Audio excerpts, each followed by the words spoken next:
Welcome to Cackling in the Void. I'm Kaylee. And I'm Ashley. And let's see if the void echoes back today. We're two best friends diving deeper into the void, talking about chapters 40 through 42 of Beguiled. We finished the book, you guys. We made it. Woo-hoo! We did it. Let's go. And let me tell you, what a fun book.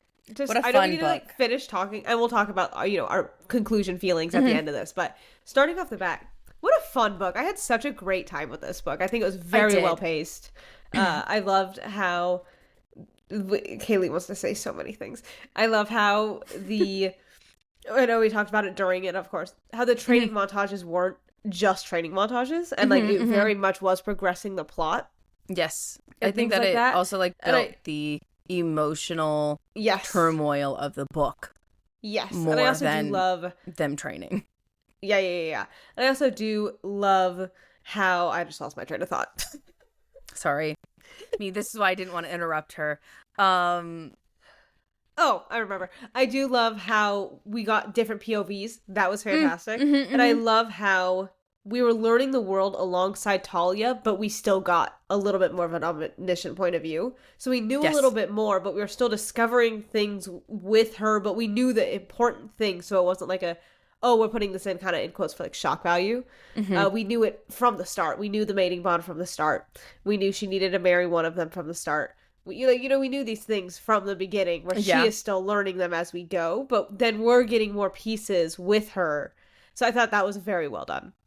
Yeah, I just like how it was even though we, like Ashley said, have that omniscient point of view because we get other viewpoints, we get to still see in real time how she is tackling those challenges and looking at those things and changing and adapting due to new knowledge that she has learned, which I think is really fun. I also really just enjoyed the longing throughout the book. God, I understand that for some people this may not be it, but not gonna lie, guys, the payoff was worth it.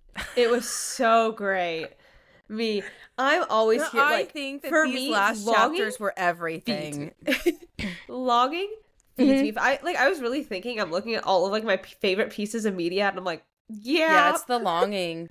It's the longing for me. But it's because also it shows I love I want this person so bad, and I can't do it, and I'm like. But it's also the idea of that longing of, I'm going to take my time. I'm not going to rush into this. I'm not going to force anything. I am going to wait and evaluate and be patient and see and look forward to and things like that, you know? Yeah. Yeah, and so I loved that. And like Kaylee said, the payoff was great. It was quite great. I literally, Ashley called me before she finished this first chapter. And I was baffled. I was like, oh my God, Kaylee. I literally was like, no spoilers, but strap in. It's the rest of the chapter. And she was like, what? And I was like, no, it's the rest of the chapter. I don't know how far you have to go, but in my mind, that was crazy. But I was like, it's the rest of the chapter. It's all of it. It was good. So descriptive. It really was. And I was like, whoa. But starting off at the beginning of the chapter, before we get there, they are having the funeral for Casimir and also for Freya. Yeah. And I love how they put them together. I think that was very sweet. And, everything, Talia's everything's kind of dull and everything is, not. Yeah, even though she knows that outwardly the crowd and the people are seeing these vibrant, bright, beautiful colors because it is a warrior's funeral. Yeah. They're giving him a warrior's send-off and a warrior's funeral, which is why they're lighting the pyre, And it is one of those things where it's it's a very large, dramatic, ornate funeral. Yeah. And I do love how she was like, I can't cry, which I feel is a big thing that we see in a lot of female main characters. But I love how it did acknowledge will break in my room. And I've been broken in my room. And crying in my room. And we still see that vulnerability where it's like, no, I can't cry, I need to be strong all the time, where it's like, no, like, you can still cry, but I completely understand her staying, like, she openly says, she's like, I need to be strong and a steadfast queen, and I won't cry, but I can cry later. Yeah, and I think that, like, we're seeing now more than ever, you know, Talia really morph into that queen. I feel like this is where we really get to see her, like, flourish into, like, being the queen that she was supposed to be, and the queen that, you know, people have wanted to see from her. And also, like, not only that she's, like, that people want to see from her, but to see her be her own person in a certain way, because, like, she, you know, is now fully embracing the fact that she is a queen, and that's why she's not, and that's why she is being like, I need to be strong for my people, for my court, for you know, this, and I can cry in my rooms, and I can let that out, and I can feel my feelings. And I do love, like, you know, she sees Ruin and she's like, wow, he's like under the mask that he's always wearing, but I love how she's like, I can't look at him right now.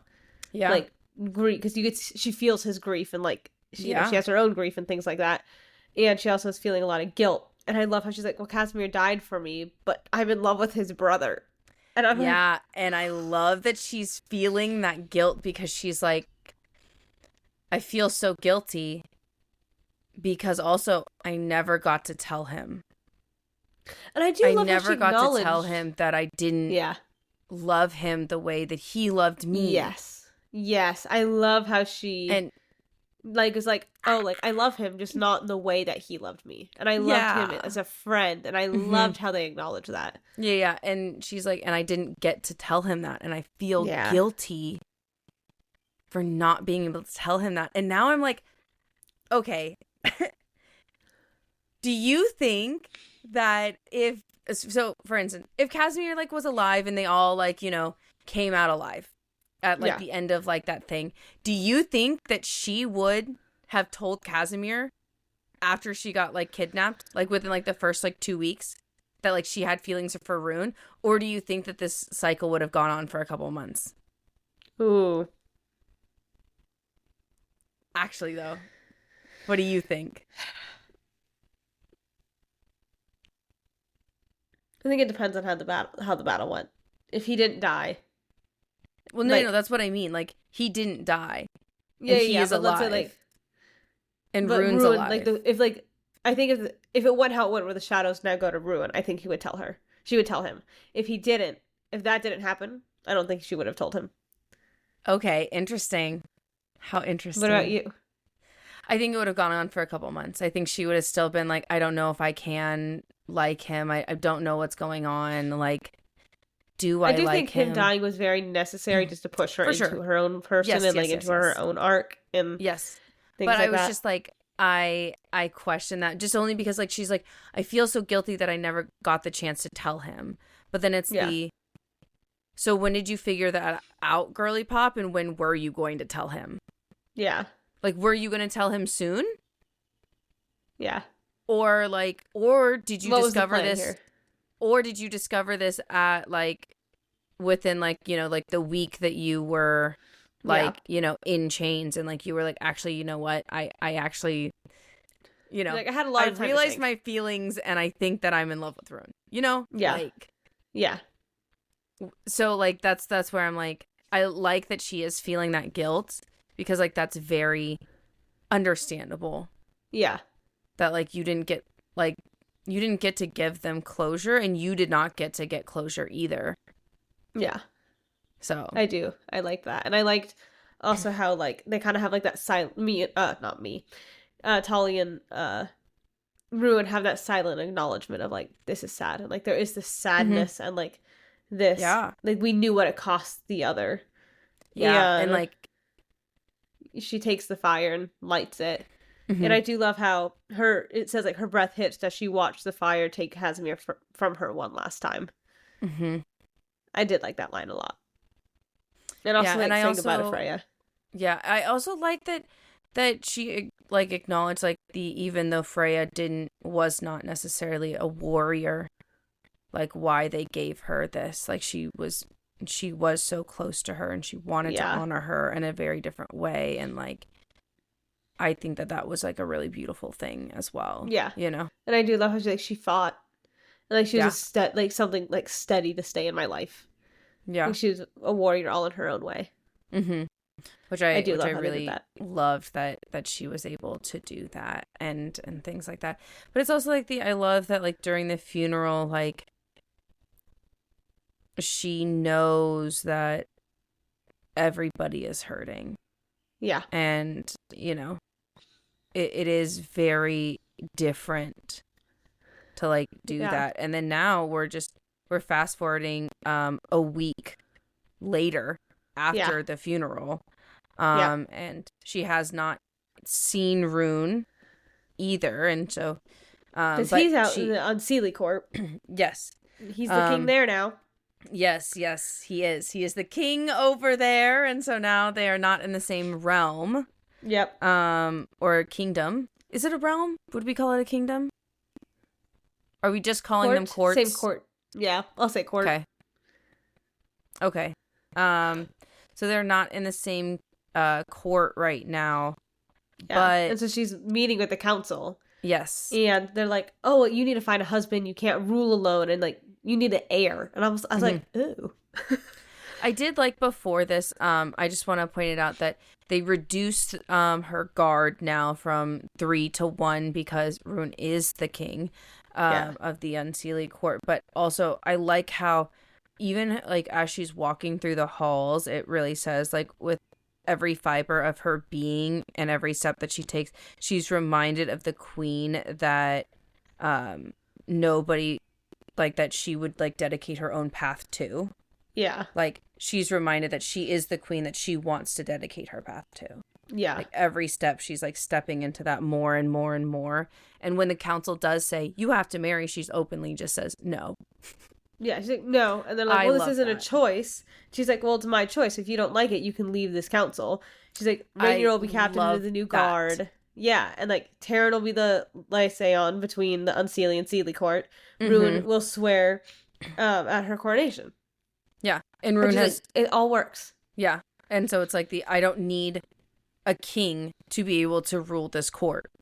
Because it's so interesting. Can we talk about the fact how it's a matriarchy, and yet they're like, you need a king? Yes. Yeah, it's a matriarchy, but like you need to be married. But then again, I feel like sometimes like that is how even other like historic places that have kings and queens are like too. Like I feel like most of them are married before they get crowned king or queen. I don't know because I don't know the royal system that well, if that makes sense. Yeah. Continue while I look this up.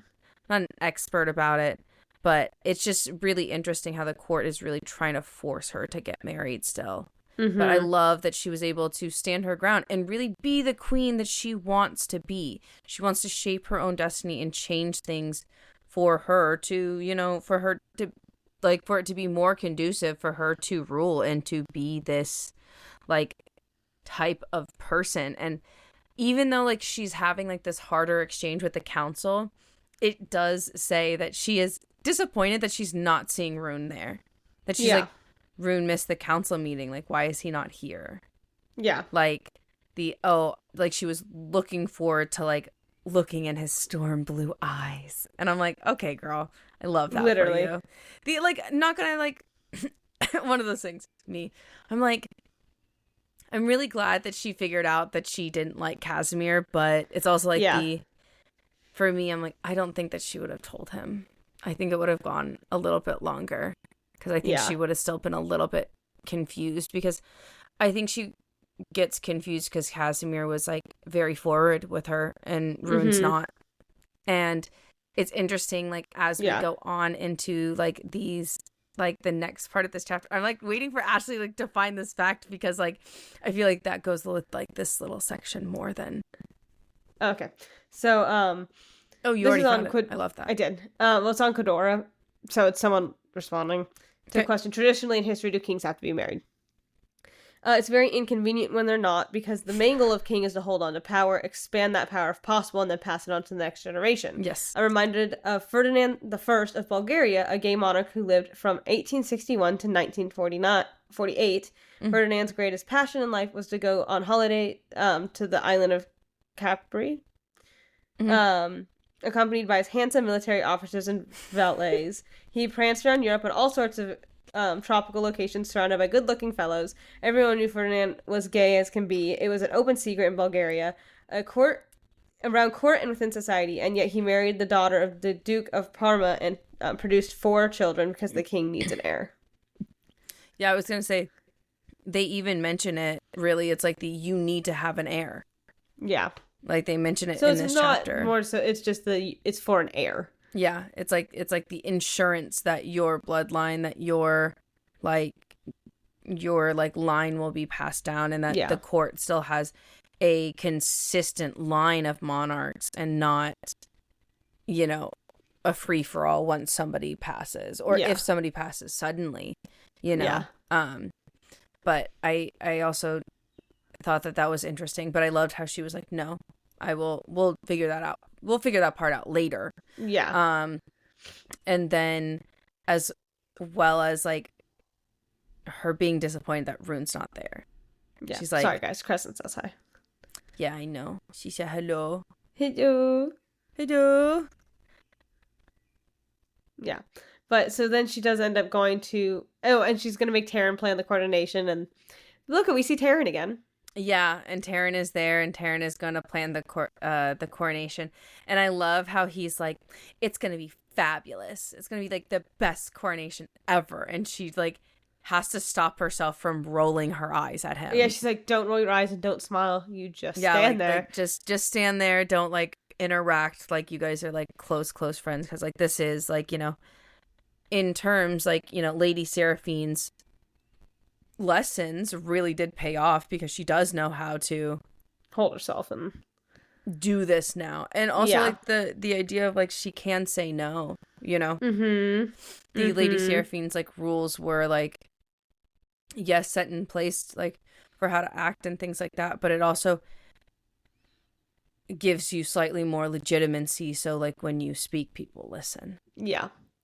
And it's like an unfortunate rule of court society. Yeah. Like you need to be able to have that powerful voice and like talk in that way. And then, so they finish up the coordinate, like her saying no and like talking with the court, and she goes back to her room.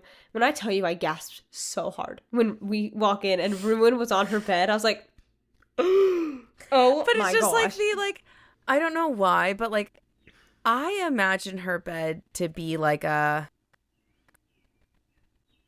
4-poster bed with like lace, not like lace, but like chiffon, like see-through okay, that's exactly how I imagine it. And like it's like wispy and like things like that. And I'm like, and like having him like on the bed, like being like almost like shrouded, not only in shadows because he always is now, but as well as like this like sheer like fabric, because their colors are green and gold, so I'm assuming that it's green and gold fabric around. And I'm like, sir, why are you sitting? And for some reason I can only picture him on the bed like laying out like, see, that's so funny, because I imagine him kind of like laying like his feet crossed on his back, kind of like hand up like this.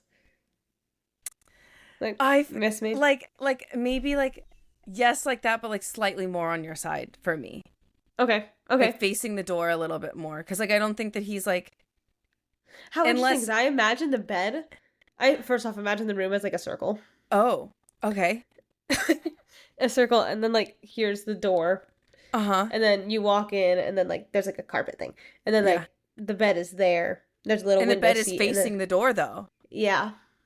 That's so interesting, because I pictured and then the door shuts, and then like so here's the bed, here's the door. This is where like Ruin was sleeping on the floor. Here's like the bed, or like the open closet. Closet, yeah. And then like there's a window there, and that's where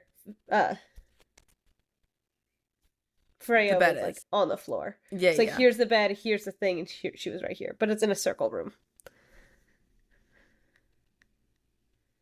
How interesting, because here's the thing, is I didn't think that the bed like would be facing the door. like you put it, I put the bed like horizontal to the door.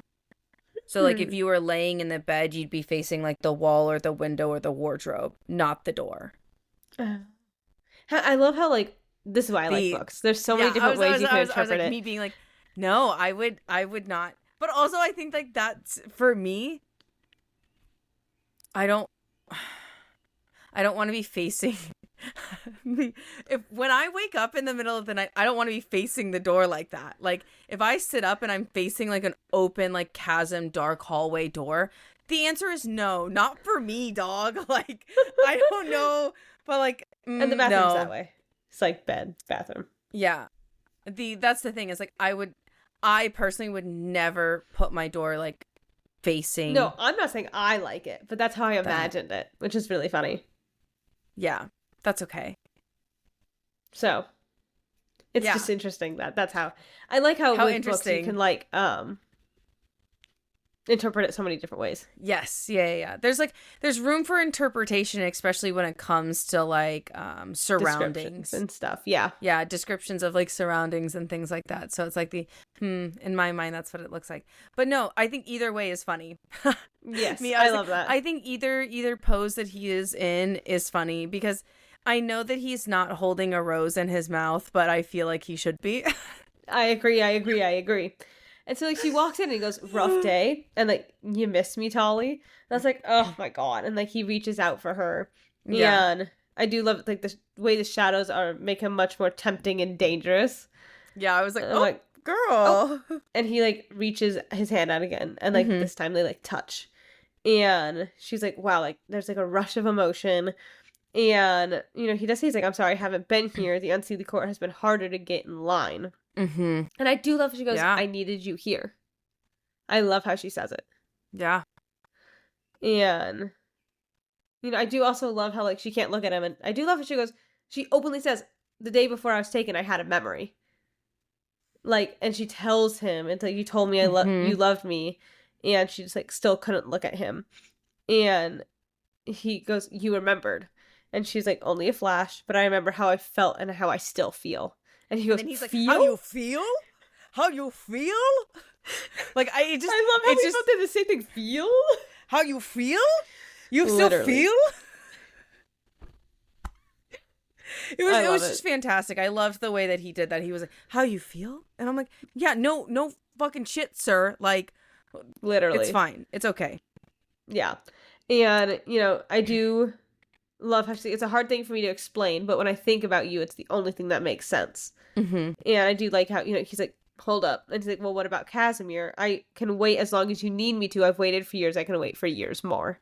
Yeah. And I like that he's like openly like, hey, I don't want to rush you into anything or like make you feel like you're forced to like jump into anything or forced to feel these feelings right now. If you need time to grieve, if you need time to think about what you guys were, if you need time to make space for you and your relationship with Casimir, I can do that. And I loved that. Yes. That he like said that. And I was like, okay. It was so good. And I do love how, you know, she does say, it's like, or she does tell her, like, I love him and I always love him, but there's a pull towards you that I cannot escape. And I love how he goes, that. And like, he was like, we need to talk about it. Yeah. Like, have you started to remember anything about mating bonds? And I love how it's like, it kind of like dawns on her. She's like, oh, that makes sense. And she's like, oh, like we are mated. And he doesn't speak. And he's just watching her and unreadably. And she's like, oh, it makes so much sense now. And like, she's like, oh, like, when did you know? And then I love how it's right after you punched me in the nose. But I feel like that's so funny. Yeah. That's when it like kind of kicked in because then it's like so when they were kids, did he feel that when they were kids too? Or was it also slowly growing? Because she punched him in the nose when like she first got back. But like, so I'm gonna is look that like when it got if we like see a realization on his face? Like, is that like when it got stronger and he was like, oh, that's why my feelings for like so long have been this way. Yeah. And I just didn't realize until she fucking punched me, which love Literally. I'm trying to remember when. Rainier. Okay, so that's before this. Keep going while I look for this. that. And I just think that it's so sweet that they get to talk about this now. And I love that he waits for her to react. He waits for her to say something, because it's not the, hey, we do need to talk about this. Like this is what this is. How are you feeling about that? Like, you know, what is this? We know like what it is. You know, and it's like Talia laughs almost like to break through like this heavy tension of just like oh, we are. And that's when you felt it. And like, you know, after like she like laughs, you know, she reaches down inside of her to like feel it, like to feel like the bond. And it's very like, in fantasy books, you know, there's always like that thing where like they can reach down inside of them and like feel this like cosmic pull. You know, they like have like this type of energy like constantly like running through them to like get to that, which I think is really cool. But it's also like the idea of like she finally like touches it and like she feels this like, and it's like it feels like a dream sometimes. Like after like we've just been like with everything like we've been through, it feels like this is like a crazy unconceivable dream almost, that like I can like now understand what's happening and I can like reach for this bond. And I did find the nose snap. I love this.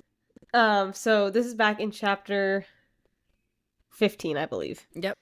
And so she like slams into him because she's running. So this is right after Casimir is. Yeah, this is right after the kidnapping. Glamour. And like she's trying to get away. Like she like fights off in the room because they just like teleported here. And so she's running, and then she's like, she runs into him.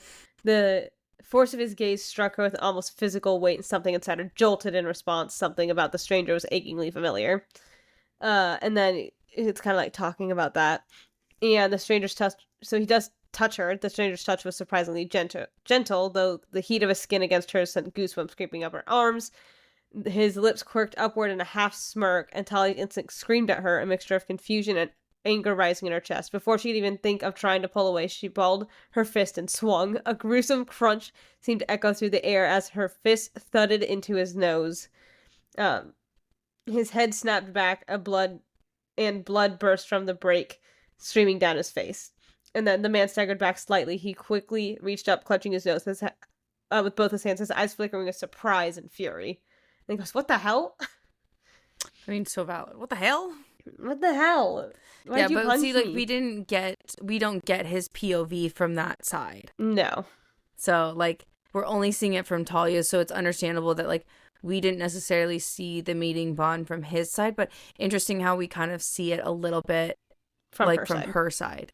In terms of and it's how like familiar the eyes stranger like flickering is. with surprise could have kind of be like, wow, what, you punched me, and then like, oh fuck, you know? Yeah.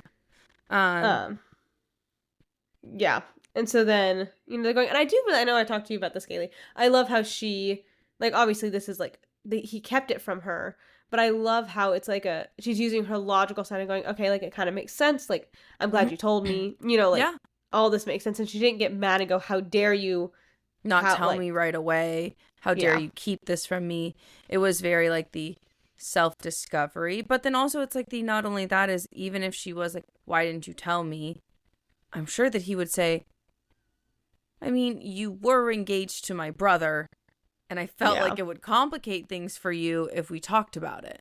Yeah. Which, understandable, but also same time, not really an excuse, but also same time, like, I understand that, like, Talia's going through so much, and she had so much on her plate that, like, kind of makes sense that, like, hey, maybe love isn't like the first thing that you should be thinking about when like ruling an entire kingdom. Like, I also understand that from a very logical standpoint. Yeah. And so he's a very logical person. Yes. He's a very like logical, like precise, like person. Yeah. And, I do love how they finally kiss. Yeah.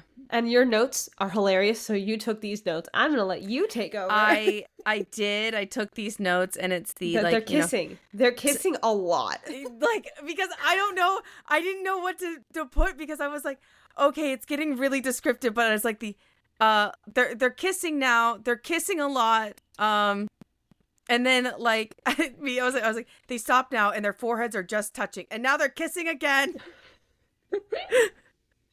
I will admit, it was so good, though. This part was really, really good. I love the way that the author wrote this, because it was so descriptive to the point where I don't know, even me, I was like, I kind of got flustered. I was like, I kind of openly like told Ashley, like when she called me, because like she called me like right before, like right after I called you a little the later, forehead, like touching. No, I called you. Or before it. No, I called you down here because it's because I already knew how could she possibly. I heard that part already. That's right. And so like, but here's the thing is like, when they're kissing and things like that, I love how like he hesitated after he flipped her over like on her back, because can I unbutton your jacket? Because it's like as they're kissing, they're both having those realizations and like those feelings of like, are we going to continue this to go further? If we continue this to go further, there really is no turning back. Yep. And like, it's one of those things where it's like she like silently nodded, and his fingers moved, unbuttoning her coat, each small pop releasing a little bit more tension that had come between them. Yeah. And like little things like that, where it's like very descriptive, and it's kind of like how she writes the fight scenes, where it's very descriptive and very fluid, and that's really what this felt like. Yeah, and like it's like his touch was slow and revering as he unwrapped me like something precious. Mm-hmm. And it's like even like the way like that they're like interacting with each other with no like words, and like the way like, you know, like she pulled at like his shirt like very lightly and like was like, hey, like I would like the shirt no longer a part of this event. The shirt is no longer welcomed. Yes, it's like, it needs to go. Yeah. And he like smirks as like he pulls it off, and like once again, I just have to point out like of course he looks like this. Of course he does. But he pulls it off, revealing his chest full with muscles and scars, and I just put my note is I was like, so stereotypical, but I love that for her. Because also it's like at the same time, like when we're talking about fantasy and like the way that males look in fantasy, specifically males, they are most of the time chiseled, scarred, muscular men. And not gonna lie, still hot. It's still hot, and it's okay that it is stereotypical. Just want to like point it out there. But I was like, once again, love that for her. Love it. I'm like, yes, queen, you go for it. She should. Yeah.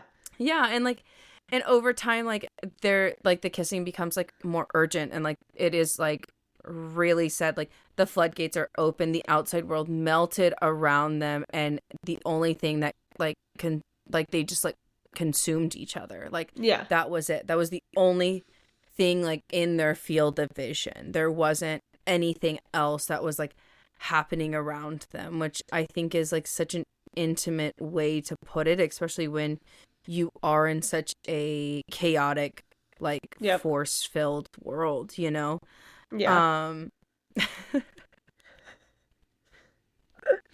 I just think like sorry guys, there's some notes that I put that I was like, I'm so sorry, that was, and it really is just because it got so descriptive, just like the way that she was like, I'm squealing with anticipation with, and every touch made my nerves feel so alive with every sensation.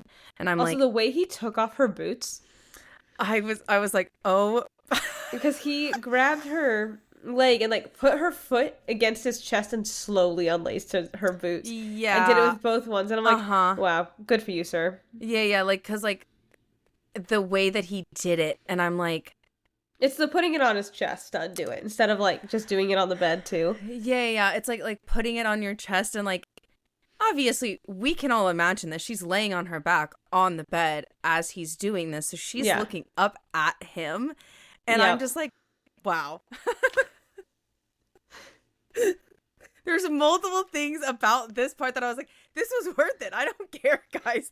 I know that we waited 40 chapters for this, but I thought that this was worth it. And the fact that this went on for a really long time, and I don't have great notes because it was so descriptive that I was like, I can't. I'm so sorry, guys. I'm so sorry. You just have to read it because I can't. Like, it was really good. It was really, really good because like Ashley said, the way that he takes off her boots, the way that he like slowly like takes her like pants off, like all of that is just so like, it's like his touch is like lingering on her. It's like this like very slow, savored like experience almost. And you're like, this is me. I was like, this is what it was supposed to be like. This is what longing feels like. You're like, yes. It does. It was a great reward. Yeah. And I love, like, he gets up and, like, takes off his pants. Because now he's off the bed. I can't. I'm so glad that Ashley took this part over because I was like, I don't think I could do this next one. Oh, God. Okay. And so then she's like, it opens and says, like, she forgets how to breathe at the sight of him. He is more than she imagined. And I was like, girl, I love that for you. And oh my God, I literally was like, how can she possibly take him? Was a wild statement, but I love it for her. I don't know. For me, it's like one of these things where I'm like, number one, love that for you, girly pop. I loved it, like the sight of it. You were like, all of a sudden, like you could not, like you were like, I don't know how to breathe. That's crazy, but like, good for you, girl. Yeah, good for you. But also at the same time, I'm like, I think me and Ashley have talked about this in the past a lot about unrealistic standards in the fantasy realm due to men's anatomy. And it's like I love that they're all immaculately hung, but also at the same time, like when it comes to like language like this where I'm like, why do we think that a lot of people are like into fictional men at this point? Like men and women, women, and people of all genders. The people are into fictional men, and I think this is why. There's also people are into fictional that, and also they're written by women majority of the time. Yeah, and it's also like another thing that I loved about this specifically that like we kind of go into is like the that this was, I talked about this with Ashley. I think that this was one of the most descriptive sex scenes that we have read so far on this podcast. And I feel like that says a lot because we've read a lot of books that have quote unquote more spice in it, where they, have sex within like the first multiple chapters, 15 chapters. They have, and then they also then after the first 15 chapters, we're still talking about a 60 chapter book. So, they're having sex multiple times within these like upcoming chapters. But this was the most descriptive scene that I feel like I've read in a very long time. Yeah. Because it's just like the way that it was like said, like the way that like he like caresses her, the way that like she feels like the sheet, like the friction of the sheets, the way that like the rustle of like the wind is, like the way like the air feels. And I'm like, because it was very descriptive of all of the other senses that you're feeling, which not just what's like, not just while you're fucking, it's everything else. Absolutely. Like you're feeling like you said, like the wind, the sheets and everything like and that, like, where it's very like I love that. Yeah, like there's like so many other sensory things happening, and like when he pulls her, like after like he undresses her and pulls her like towards him, like on the bed, and like the way like she's like, I felt like the sheets and all of this stuff, and like I felt like the breeze and all of this stuff. But then also I loved how, first of all, I don't know why it makes me like, it just like the way that the author like does certain things, like when like he spreads her legs, and like I love how in this moment it was very much written also has like the author describes her feeling of like I feel like vulnerable, but like I'm excited and I'm ready like to like be like part of like this like moment with like my partner and this person. And I loved how it was described as vulnerability and not shyness and not embarrassment and not like this, oh my god, like I'm gonna have sex, like don't look, like oh no. Like I loved how it was like this very like not thing of like it's not shyness and it's not embarrassment, like we're not scared and we're not shy for like this like person that we're really enjoying to like see us, that it was like yes there's like that vulnerability. And I love how it was described like that, because I feel like a lot of times it's either oh I'm feeling like so shy, or like I'm feeling like almost like embarrassed like in front of them, and or it's like the no, we just took off our clothes and we started fucking like right away. Yeah. Like there wasn't like that like build up almost. And I feel like this is once again where we like get into the language of longing. And I feel like the other reason why I think that this scene specifically, comparatively to other scenes, really like I was like, oh wow, guys, that's crazy. Really written by a woman. But like the aspect of that there was a lot more vulnerability in it, that there was a lot more of like those emotional ties, where it was like a lot of like the idea of when he does like start like when they do act like the also like the fact that we're not even into the fucking foreplay yet of this scene, and it's like the like when they start doing the foreplay and things like that, like I love just like the way that like it was described, like not only is he doing that, but he's also like doing other things with his hands that's not just penetration, that is you know something else like sensorily like that's happening for her, that is really like getting her closer to like that like climax for her, you know. And like they're experiencing each other's bodies, and like I like how it was vulnerability over embarrassment or shyness. And I love how I'm sorry, I will admit, I like screamed. The scream that I scrumped, I literally told Ashley that I was like, the scream that I scrumped when he came up, sorry. When he came up after he like licks his lips, first of all, really hot.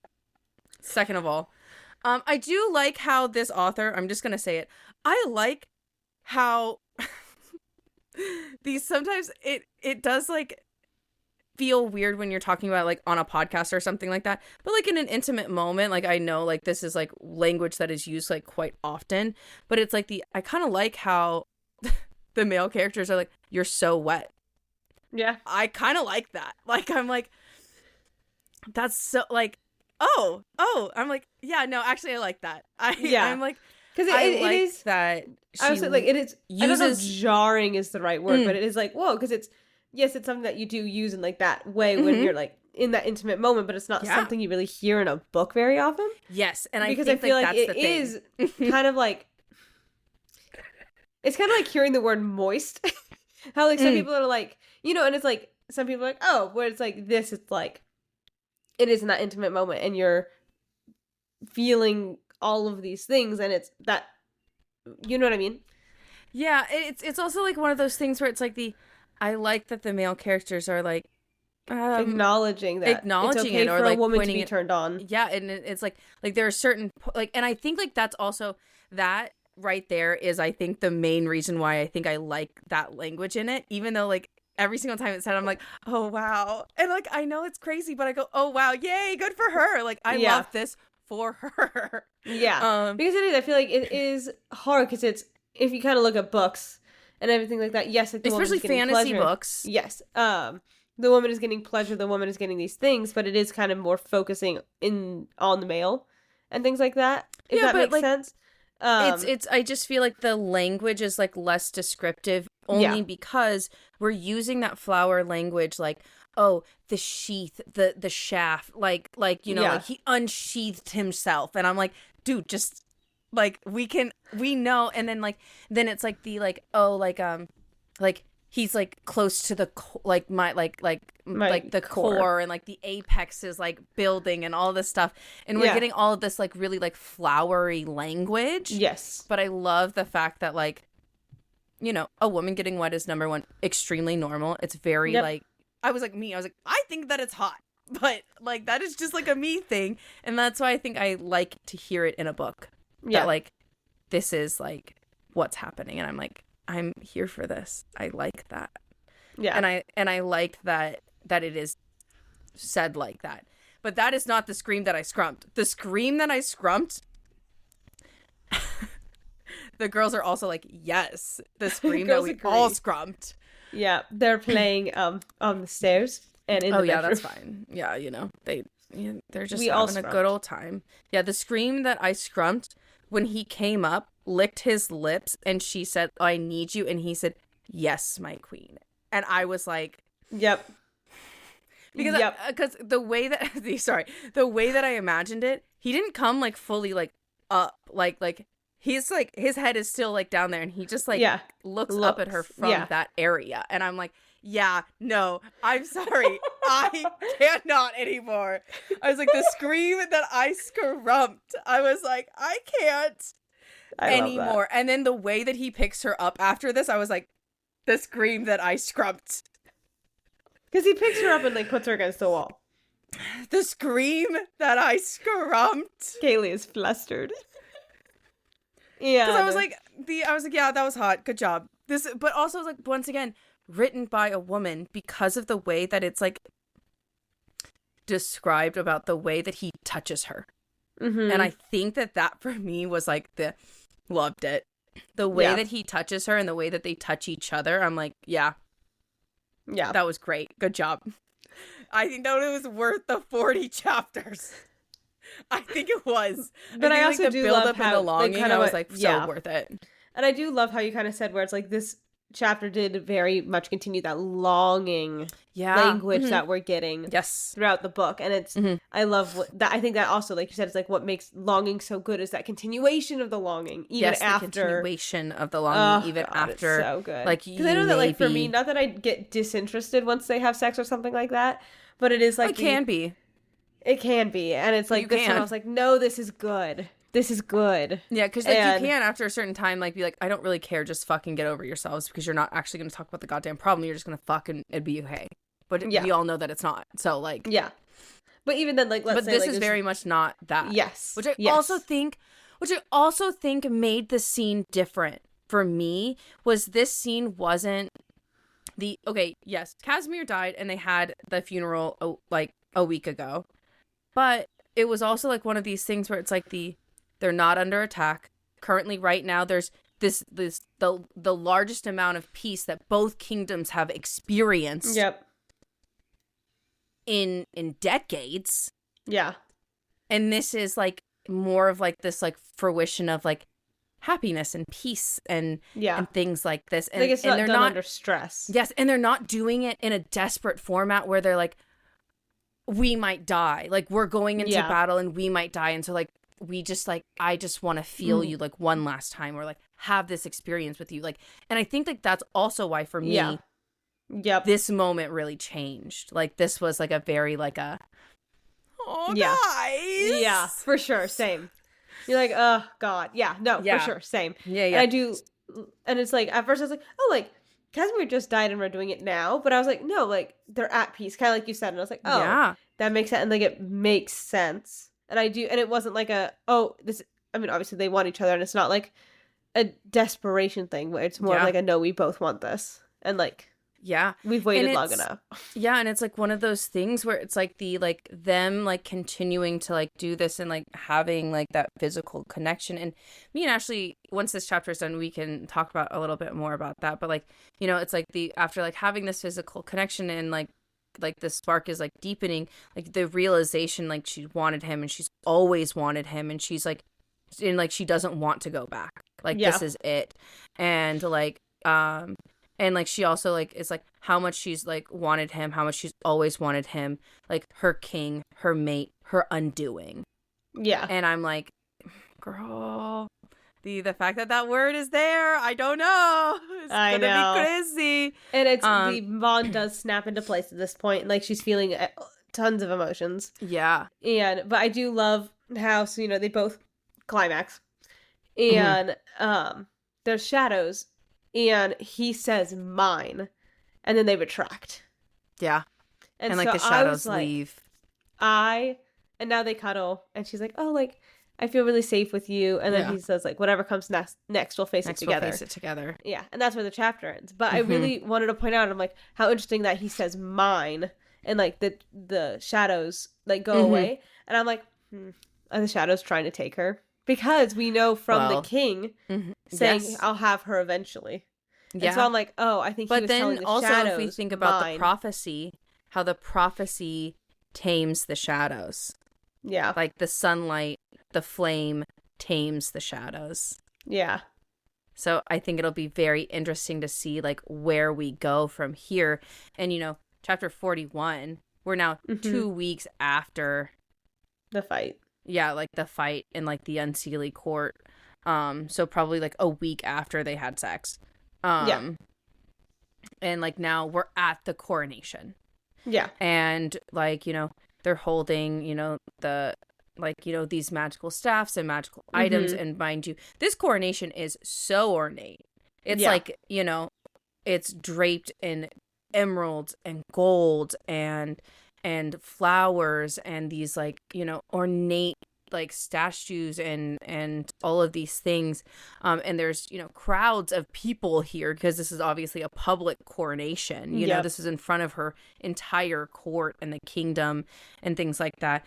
And, she's holding this magical staff as like they're crowning her. And she's like, the magic through the staff is pulsing like as steady like as my heart is as they place the crown on top of my head, and I recite like the ceremonial vows, which I think is very interesting because her ceremonial vows were not nearly as like written, I think, as runes. So it's very interesting, and like it's so fun.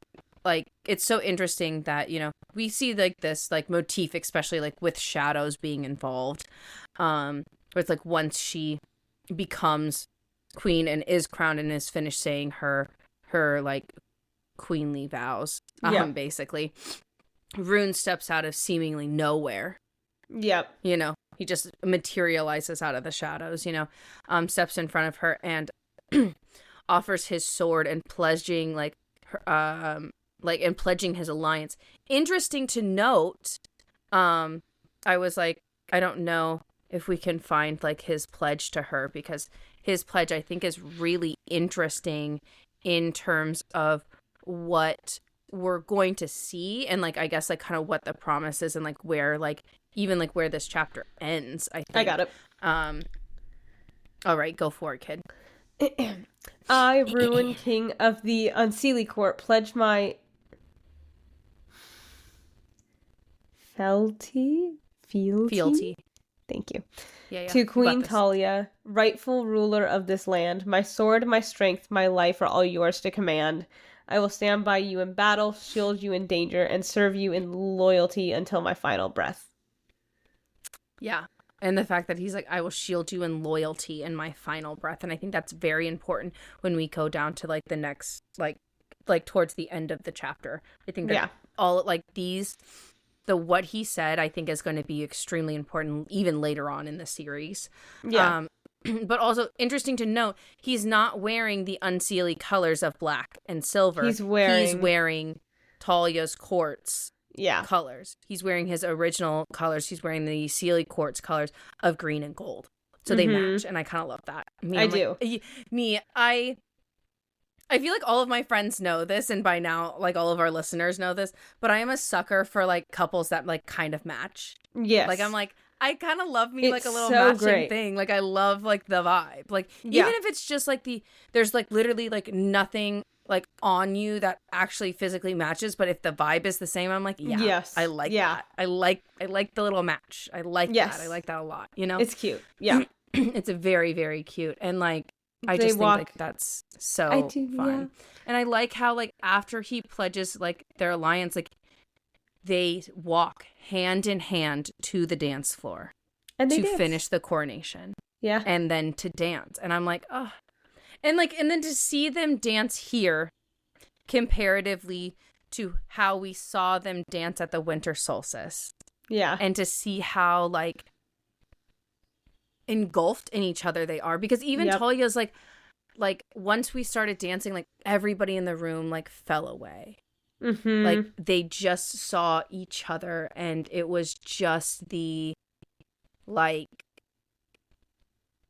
I'm ready for this new chapter to, like, begin. And they took hands, and, like, they like, you know, walk through the thing, and, like, as they're dancing, Talia just, like, is, like, looking at him, and is finally says it. She's like, I love you. I know I've never said it before, but I love you.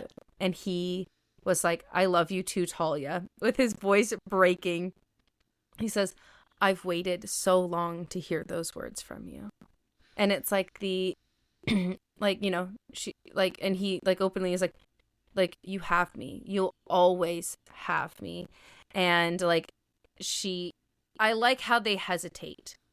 I like how they hesitate because, mind you, they're still in a room full of the court. Yeah. They're still in a room full of people and full of, like, their things. So they know that if they kiss right now, this is a declaration of something new, something different, something that they didn't think that would be possible between these courts, regardless if there's peace. Yeah. That they might have an alliance through marriage like this. Yeah. And so this is, like, another interesting thing that I do think that is very conducive to the prophecy. Yep. But, you know, they do kiss on the dance floor.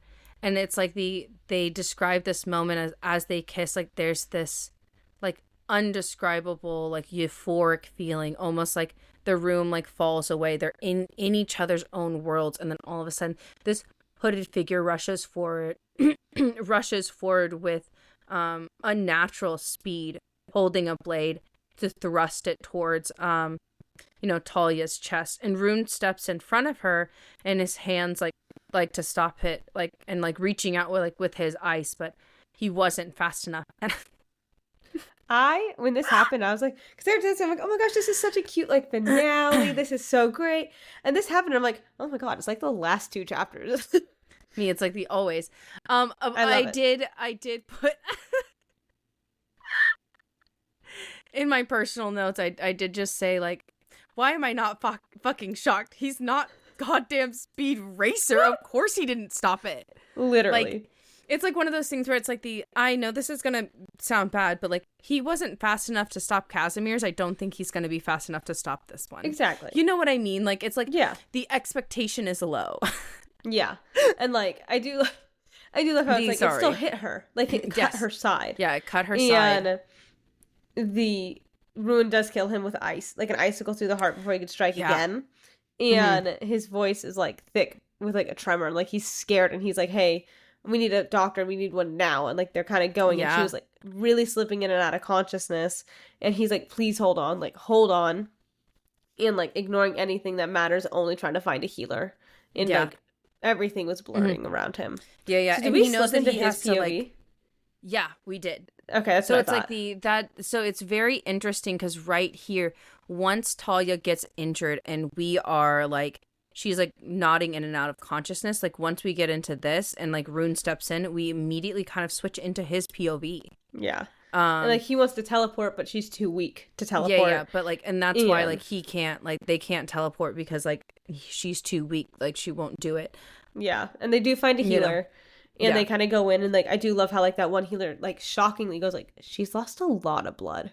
Yeah. And she's lost a lot of blood. Yeah, and they, like, hey, we're going to do everything we can. Like, she's strong, but this wound is really deep. Yeah, but the wound is deep, you know? Yeah, and he, like, wipes his hand over his face as if he could draw the dread out of his skull. I loved how that was worded. This motion, I'm like, there are times where it's, like, yeah, I feel that, like, where you run, like, where you just, like, cover your face and you're just like, what if I could just, like, scrape it all off? Like, like, metaphorically, like, just, like, let it go, you know? Yeah, and I do love how he's like, I can't lose her. Like, I just got her back. And, like, she's my queen. She's my mate. And, like, I do love that he would burn kingdoms before she would let them take her again. Yeah. And we also see, you know, like you said, it's I would burn the world to the ground for you. And so I'm wondering if this is the third time that this has been mentioned. So like also it's so interesting like who and like how he like deals with this, because like as he's like trying to do that and then you know we fast forward a bit, and I'm forgetting how long it is. Yeah, but he is sitting in a chair next to her. Yeah, and he like looks disheveled, and but he's also like you know like I would like once he's like I would tear the world apart because I could not bear to lose her, not then, not now, not ever. And then like when he like sinks into the chair and like feel like that's like the declaration of we're gonna see something that is really interesting. Also love how when he actually says like I'm gonna tear the world apart and all this stuff, the shadows get closer. Yes, the shadows do get like, closer when he says that. Yeah, like the immediate of when Rune is outwardly more aggressive and things like that, that the shadows do creep closer. Yeah, I do. So like just that. very interesting to note. But and I do love how like that happens, and he says the word mine again. He says mine, like the word, like a prayer and a curse all at one. Yeah, all at once. And it's like damn, that's. It is I'm interesting because see. And then it's also like the you know we like fast forward, and she's like Talia like starts to like you know think about like what's going on, and like then she like kind of like barely remembers, but like she like just sees him sitting in a chair next to her, his like usual like immaculate like appearance, like he looks disheveled.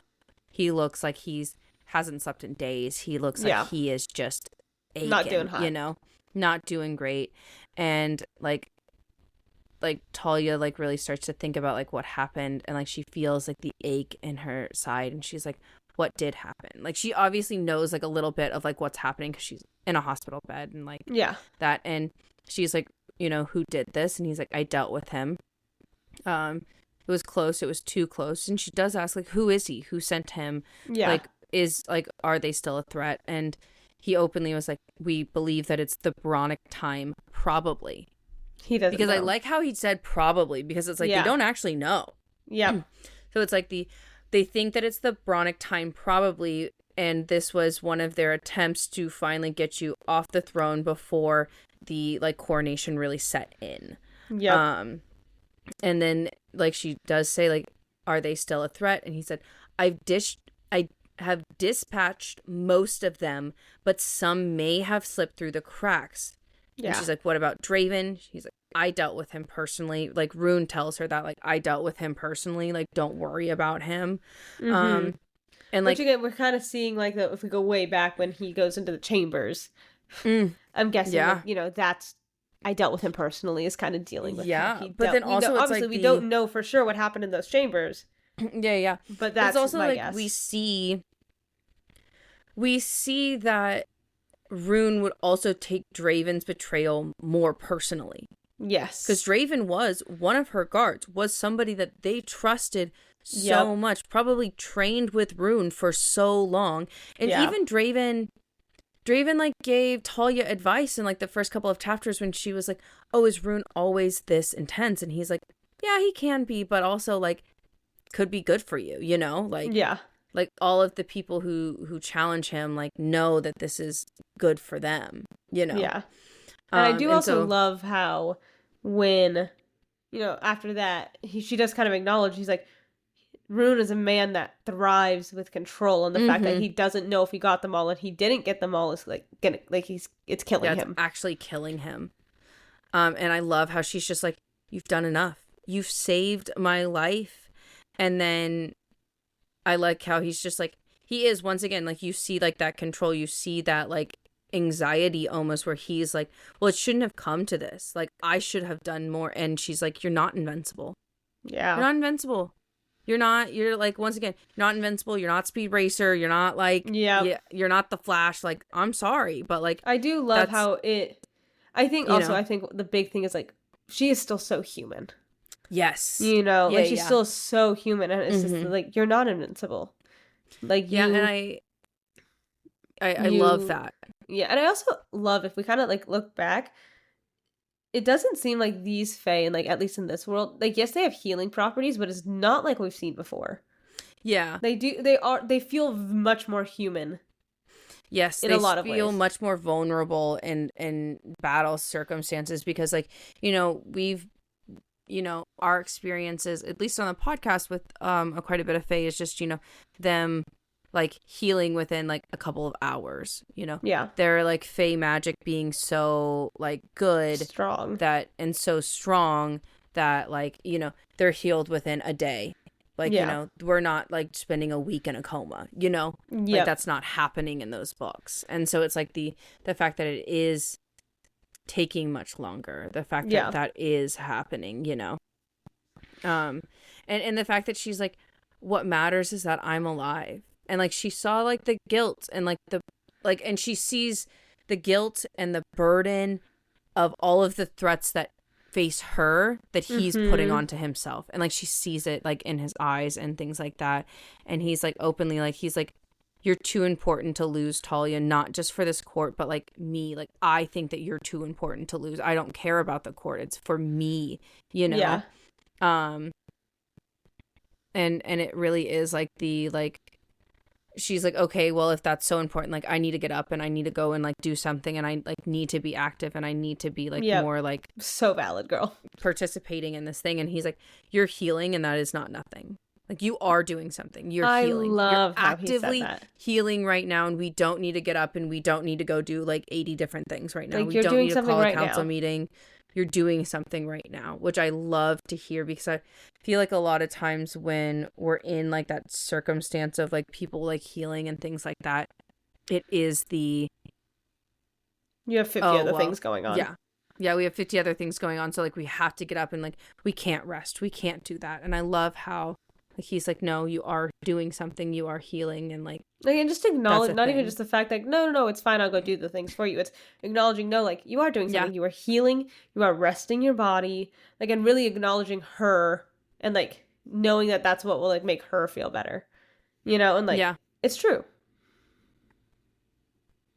Yeah, that makes sense. And it's the I feel like I like how all of the men in this book, or like at least all of the people in this book, are really like, no, we should rest. No, we should talk about this. No, we should eat. No, we should do that. And it's like, it's very like self-aware, mundane, people-aware thing that like I feel like a lot of authors like don't put in. And so I do like that this is like being put in. And I also like how she's like, where he's like, oh, I'm gonna go like tell people, and she's like, actually like, but he was like, but before I go, like, do you need anything before like I leave or anything like that? And she's just openly like, just stay a little longer. And he, you know, and as long as she had like Rune, she knew that she could face all of the shadows that linger. Yeah, that linger, and however long like they are, you know. And I also love how she would use the word shadows. Yeah, it's like, you know, like she knew that she could face whatever shadows, however long they may linger. Yep. Like with Rune, like she knew that, and I was like, yay. But I also do love how it specifically used the word shadows. She could face the shadows, and I'm like, yeah. I feel like we're getting a lot of foreshadowing in this chapter. Yeah. How like face you know, the shadows, however long they may linger. And I'm like, oh wow, okay. Literally. And now we're on chapter. Yeah, now we're on chapter 42, which is our last chapter. I know. Look at that. And I do. Yeah. It shocked me because I was like, wow, this is a Drina chapter. We're ending with Drina and not Talia. And I was like, how interesting. I wasn't expecting that, I'll say. Yeah.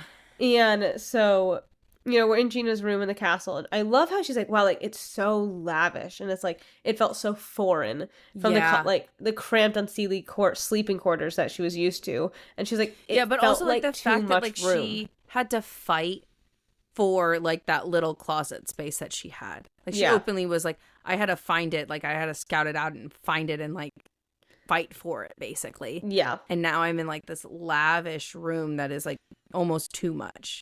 Yeah. And I do love how it's like kind of acknowledging like, wow, like this is a lot.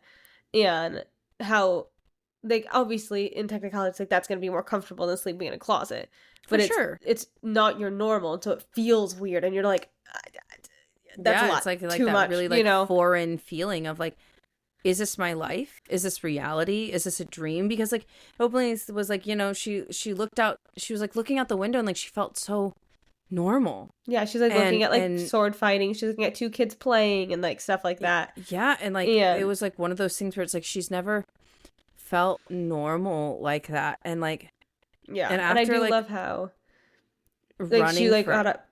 Go ahead.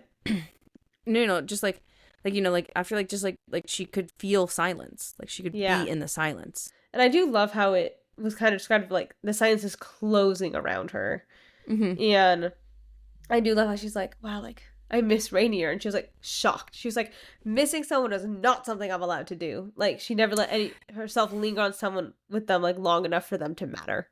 Yeah, and I love how she's like, oh, dang, and she's like, wow, like I kind of miss him now, and like this is like.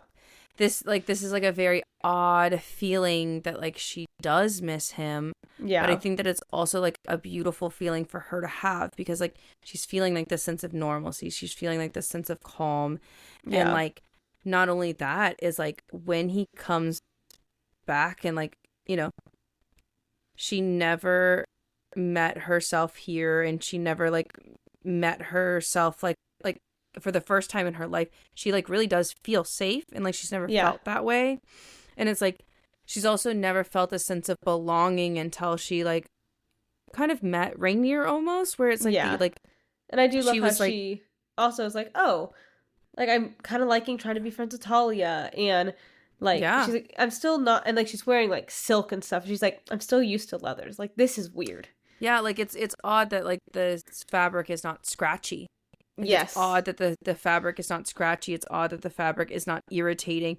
It's also one of those things where it's like I do like how they mention this, especially with Drina's case, where she's like, I've never felt like I belonged anywhere. I never felt like I was too Fay for the human realm, but I was too human for the Fay realm. And but like I was forced to live in one world, and I just have always felt like this very like sense of like unrest and like misplacement, and like this like very like what do I do, what do I claim, what do I like, what do I not like. And like I'm sure like a lot of people can relate to that feeling of like almost like living between like those two worlds, living between those two cultures, like living between that, and then having somebody that you finally like miss, somebody that you finally like feel like really connected to, that makes you feel safe and like makes it seem like very possible to like live and belong. I think it's just such a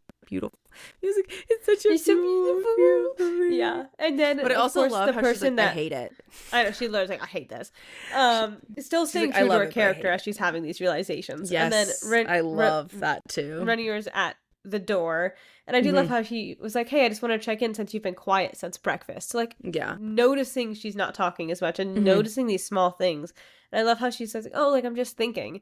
And I love how he doesn't just go like, oh, okay, like he goes over and walks and sits next to her on the bench, and it's kind of like, hey, like you don't need to leave if you don't want to. And she's shocked, and she's like, oh, like you can get a normal job and like do these things. And she's like, a normal job, I don't even know what that looks like. And he's like, you could be a guard. And I think like you could be a guard, and like you can stay here if you want, and like I love how she's like, and you're sure I won't be in the way. And I love how he's like, well, you can never be in the way. And I'm like, they're so cute. I love how he like grabs like, well, like what would life be like if I stayed? And like he grabs her hands, and then he goes, then you'd have a home. And I love how it paused after that. Then you'd have a home. And then I love how it's like, and a family if you wanted that. Although we can be quite annoying. And I'm like, oh, it was so cute. And I love how like she got like that sense of chills, and she was like, a home. Like I've never a home. Yeah. And it's like, okay, I'll stay. And I love how he kisses her, but instead of like just going in, he kisses up her arm to her. And I was like, oh God. And I do like how he's like, you're not gonna regret it. And I do like how then she kind of starts thinking, she's like, if I stayed, there's no turning back, not from him, and not from Talia, not from this fragile sense of home. And she couldn't keep a feeling as if it brought her here, like if fate brought her here more than just for love. Yeah. And it's maybe she's fated mates with Talia. Imagine. Can you have more than one fate? That'd be an interesting concept. What an interesting concept. I kind of love that. I don't think that's what's going to happen, but no, but interesting. That would be good. That would be really good. But it's also like, like, I love how like she also like is feeling uncomfortable almost and like and things like it's not just oh my gosh, a home. It's like this is weird. Yeah, like this is really weird to feel. Like once again, it's like that dream-like euphoric feeling of, is this real? Yeah. Is this what I'm actually experiencing? And do I want to also like I know like I'm gonna use like for an example, like when you like a friend and you want to go more than friends but you don't want to ruin that friendship. Yeah. Kind of like that very fragile state where it's like where she's like, oh, like I really like it here but I don't want to ruin this, like what if I make it worse, and like, you know, kind of like that it's sense like, is this going to be too much too? Yeah, like I love how she asks, is this too much, you know? Yeah. And then, you know, there's a knock on the door and Rainier just like leans back on the bench as if they didn't get just like caught by like kissing and things. And I was like, I love her being annoyed by that. Like how he's just there and like smirks, like not caring that they got caught. And she's like, and like she gets so flustered about it. And she's like, we were just talking. And I love how Talia's like, oh, like, you know, like, I'm glad you're settling in well. It can be overwhelming. And I like how they can bond over that. Like how this can be very overwhelming. And she's like, I was just wondering if you could join me tomorrow. There are matters I want your thoughts on. And she's like, oh, like, why me? And she's like, well, you see things differently. And I trust you. And so for the first time in her entire life, she wasn't surviving by someone else's shadow. Once again, that motif of the shadow. Mm-hmm. Yeah. But what did you think about Talia, motif, like, coming in and asking her opinion on something? Like, do you think immediately, I was like, why do I feel like there's a false motive? I think that it could go either way, but I do think that unfortunately, like, I don't think that Drina's going to have necessarily a normal job. I think she is still going to be an assassin. I think she is still going to I think she's going to be an assassin for the people that are, like... I think that she's going to just be an assassin for them and, like, for the people that she loves and, like... And it's not necessarily just to, like, for bloodshed, but it's for protection and it's for, like, you know, other things. But it's also, like, I do think that it is good to get Drina's opinion because she, once again, was so close with the Bronaghtine. If that is what she's talking about. If she is, you know, wanting a strategy to combat the Bronaghtine or not. Yeah. Exactly. But that was the end of the book. Yep, that was the end of the book. We made it. Yeah, so what are your thoughts on the book as a whole? Well, okay, here. What are the thoughts on these chapters? And then we'll go to the thoughts of the book as a whole. Thoughts of these chapters, fantastic. Really did like them. Yeah. Really liked them, yeah. I was really shocked that we ended with Drina. I was too, but also, like you said, I was like, maybe Drina, maybe the next book starts, like, and, like, focuses more on Drina's perspective and, like... like their life together. So that would be really interesting. Not that Talia's like arc is settled. Done, yeah. But maybe we're gonna start getting more of Drina in the next book. Yeah. I also really enjoyed these chapters. They were quite good. Yeah. The payoff of the longing. Yeah, the payoff of the longing was good. To be quite honest, I was kind of shocked that we got a sex scene. I was too. So for real, I kind of thought that she was gonna wait until the next book. I did too. Like, I really did, and I was like, what do you think? Do you think, do you like that they didn't wait till the next book? Yes. But that's because I'm selfish and I wanted to see it sooner. But also, I'm like, I think that they could have. I think that... Yeah. But it's also like I'm kind of glad that they didn't, because I'm glad that they didn't wait to have that conversation. I'm glad that they didn't wait any longer, because... I think it did happen at the perfect time.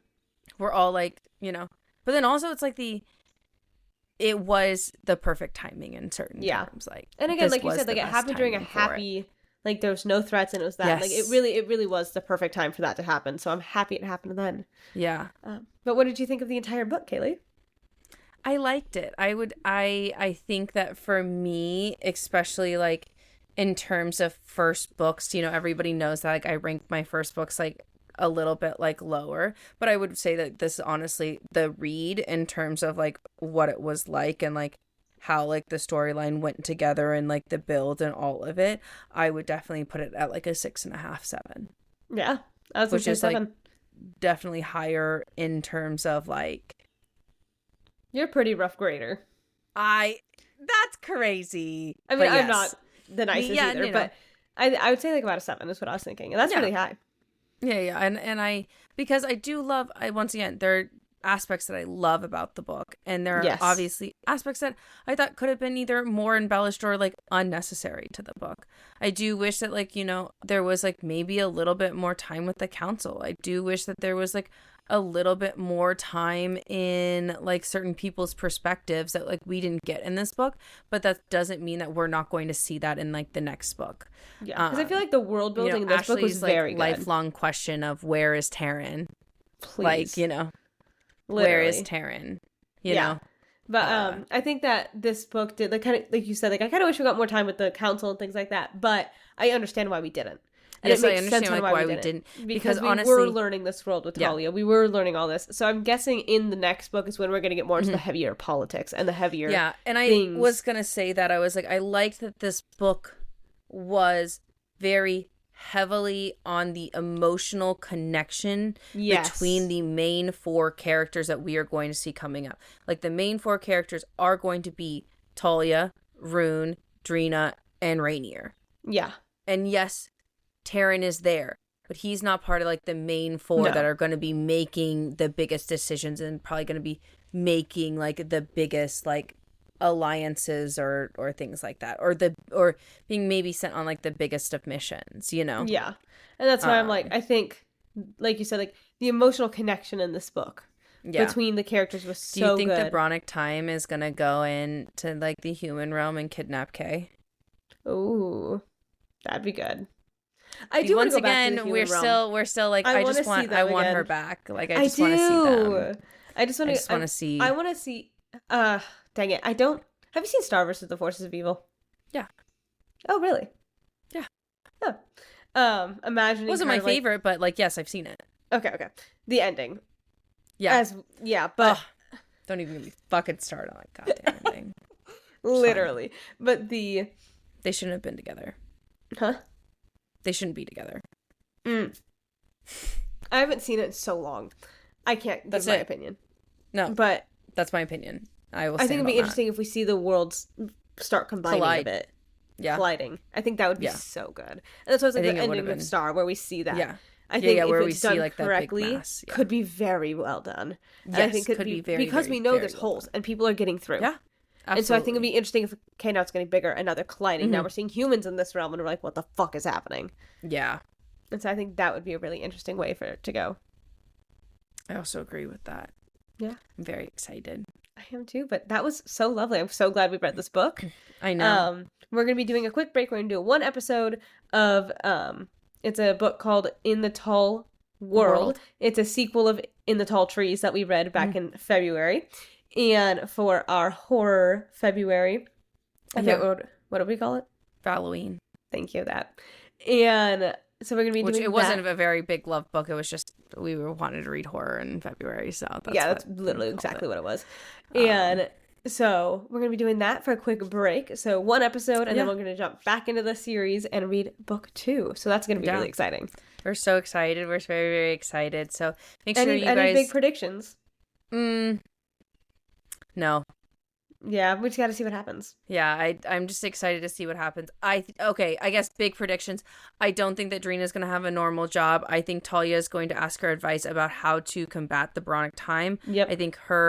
I think she might like do like a solo scouting mission like to the Bronic time. Yeah. Like type of area. And or like her and Rainier are going to do that together. Yeah. I do think that something large is going to happen with Rune and is going to like make their relationship extremely strained. Like he like burnt down like an entire like innocent village where she's like, yes, no, you can't do something like that. And he's like, but I did it to protect you. And she's like, I don't care if you're trying to protect me. You can't kill like just people. Like, you can't just kill people. I agree with all of these. So it's like something like that. I feel like is what we're going to see. But no like big specific things. But like no big specific things besides the fact that I do think that the shadows are going to try to infect a baby if they do get pregnant in the next book. I feel like it's going to be like a weird, and it's going to be a weird thing. Yeah. But it's okay. Yeah. Yep. You know what I mean? Yeah. Like, yeah. And or like she has the baby and like the shadows try to attach to the baby. Yeah, that'd be good. Yeah. But, and or you never know. Rune could tame the shadows, and that's where like the prophecy lies. Yeah. Because I do think that we're seeing large bits of the prophecy being fulfilled. Yes, I agree. So. I agree. And I'm interested to see the prophecy now that kind of things are set in stone where the prophecy started. Yeah. Into the book too. Yeah, but Ashley, any big predictions? You've said all of my big predictions. Yeah. Quite literally. All of that. I was like, Rune's going to burn something down and it's going to be a thing. Yeah, it's going to be a huge thing. It's going to be a huge thing, yeah. I think, like you said, Drina's going to become like an assassin for them. And or vice versa. And or she does it and it's a big thing for him. Ooh, that'd be good. I think that would be juicier, but also like probably going to be him. Yeah, probably. So yeah, but anything else you want to add? No, nothing else, but make sure to like, comment, subscribe, hit all of the buttons. Make sure you comment down below what you guys would rate this book as, and also don't forget to read our upcoming book, In the Tall World, as the sequel, as our like little one-off thing. We love you guys. Thank you guys so much for listening. And the last thing that we have to say to you is, what did the void say to you?